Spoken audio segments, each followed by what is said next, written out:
Hey everyone, welcome back. Bronze Dragon here with, I'm hoping to make a short and succinct, more of a public service announcement to all my collectible, followers and everything, whether you're on the digital side on the blockchain or whether you're on this other side with physical cardboard collectibles. I wanted to go ahead and make this announcement on both of my channels because I think it applies to both groups of people. Whether you're on the digital side and you are interested in collectibles, cards, collectible cards, and sometimes dabble in that, or maybe you never do, or maybe you buy gifts for some people. I think this is a good thing to be aware of. Anyway, thanks for stopping by. Please consider giving a like and subscribe to the channel. I do appreciate it. It helps me grow with all the standard, followings and trying to get above 500. So anyway, thanks. So the main point of this video is to make people aware who are considering pre-ordering or buying collectible cards off of Amazon. Now recently, I've been into Splinterlands, which is an online card game, for a couple years now. And before that, what ultimately brought me to Splinterlands was my love of Magic the Gathering in the early days of Magic the Gathering. I had a great collection. I played a lot, generally from Revised through Ice Age. Then life came along. I had a child and, was married and got a house and was working, blah, blah, blah. And at one point I made the bad decision to go ahead and sell off my Magic collection, which I wish I didn't. Standard, guy that's been around story. Anyway, flash forward, I've been playing Splinterlands for a while. It got me reinterested in Magic whenever I heard that the Lord of the Rings Magic the Gathering expansion was coming out. So the first thing I did was I got online and I wanted to find what bundles were available, what card packs were available, etc. So I looked around, and this was during the hype of the One Ring card, which was going for over 2 million US. I think it was 2.3 million US because it was 200 euros. Or it was in Spain. So anyway, the cards were the prices were just skyrocketing. And if you haven't watched my video on the pre-order saga I had with Amazon, I'll leave a link in the show notes. But I'll sum it up by saying, here's the difference.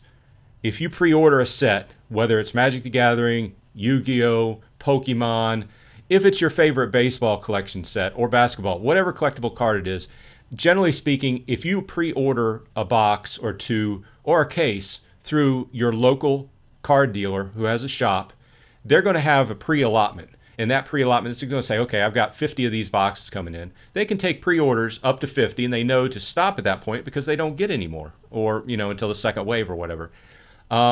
And they take your money, and you have a box coming. Well, it turns out Amazon does the exact opposite. They just keep taking pre-orders, keep taking pre-orders. And then what happens is you may have had a box of cards that you were really looking forward to opening, and you've had it on pre-order for 2 months or so because they hype these sets ultimately several months in advance. And you get to within a week of the card set dropping, or in this case, a day before, and you get a cancellation notice from Amazon, or you don't get any notice whatsoever and it just gets canceled right underneath you. So there you are. You have no chance to pre-order again because the order's right there. I mean, the drop time of the cards is right there. And ultimately, the cards you pre-ordered and paid X for are now 2 or 3 times what you paid for them if you want the same box. So I'll leave the link for a better description of what I'm talking about. But ultimately, Amazon doesn't stop their pre-orders, and this takes way too many. So point number 1, don't pre-order on Amazon any collectible cards unless you just like rolling the dice. Okay, so I'm going to butt in here. During the editing process, I realized I forgot to make this statement. Before everybody goes off and says, well, you shouldn't be ordering off of Amazon, you should support your local game store. I completely agree with that. I spend a lot of time and money supporting my local game stores. Okay, I'm lucky enough to have a few in my area. I play cards there, I buy comics, etc. But in certain cases, like in this case, the markup and the availability were such that at my local game stores, this gift bundle, which this is which one it was, Lord of the Rings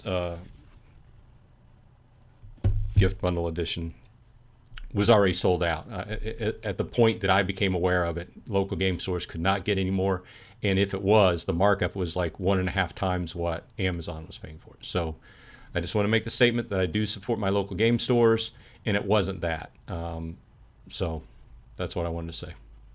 Now, point number 2 is that unbeknownst to me, because I'm just coming back to the physical card game after playing Splinterlands for a couple years, more than a couple years, and I did not really know that there was a big thing of okay, so let me just explain what happens.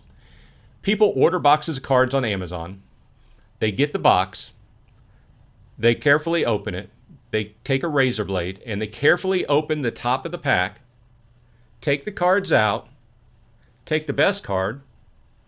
Every different card game's differently, but whatever's your ultra rare or mythic or whatever in the card game, take that out, reinsert a basic land or a basic something or other card from that set, or sometimes it's not even from that set. It's just a basic playing card of some sort, that as long as it's the same size.